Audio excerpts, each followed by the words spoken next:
So this is our general layout for the Diamond Heist escape room. We have 2 chairs marking off the doorway. You'll see that we have a cell phone set up with the pin code app on it, and let me brighten it so you guys can see it. I recommend making sure that you guys turn off the auto lock on your phone to keep the passcode on and bright.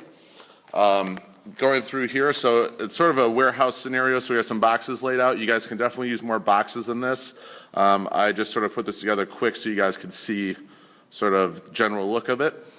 So as we make our way over here, you'll see we have a suitcase. You don't need to have a suitcase, we just brought it and added it in because it gives something else for the kids to go through and sort of waste their time a little bit. Also, we found that boxes with shipping labels are awesome because the kids will spend time trying to analyze the numbers on the shipping label and see if it's connected to anything else to help them escape the room.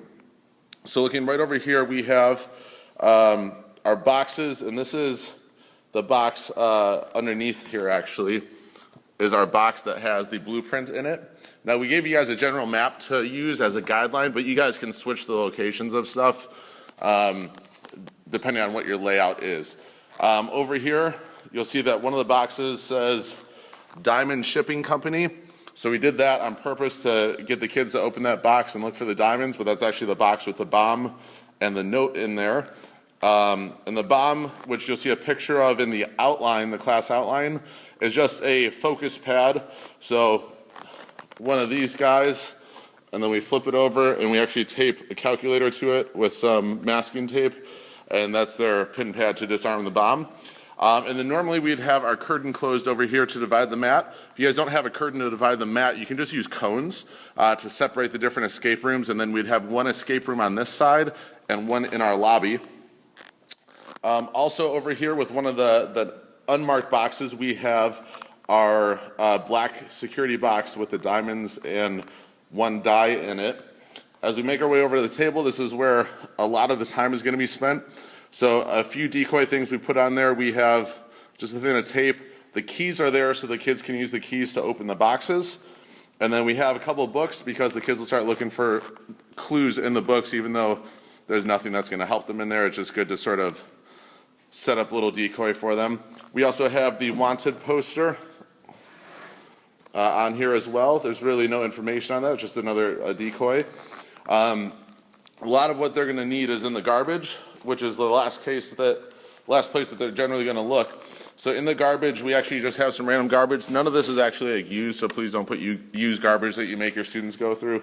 Sort of gross. But if you guys look in here, we have like the decoy paper for the car and also the invoice and the chase route in there. And then underneath, if you pull out the bag, is where we have the black light.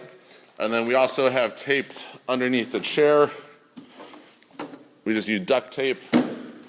Right there we have one of the black bags that comes in the security box with the die in it. We also have the cash taped under the table.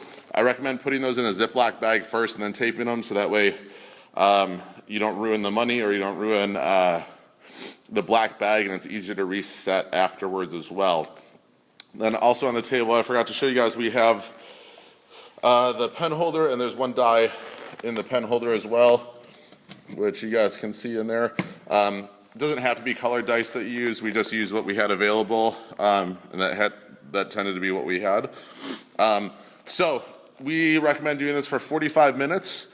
We tested out with a few different age groups and found the average time that it took was between 35 and 45 minutes. Usually the garbage ended up being the last place that they'd look for anything because most kids don't want to dig through the trash, or they dig through it and they wouldn't get to the black light. But they just get the invoices and everything and be trying to figure out all of that. So this, again, is the Diamond Heist escape room, and you guys can set it up similar to this, and you're good to go.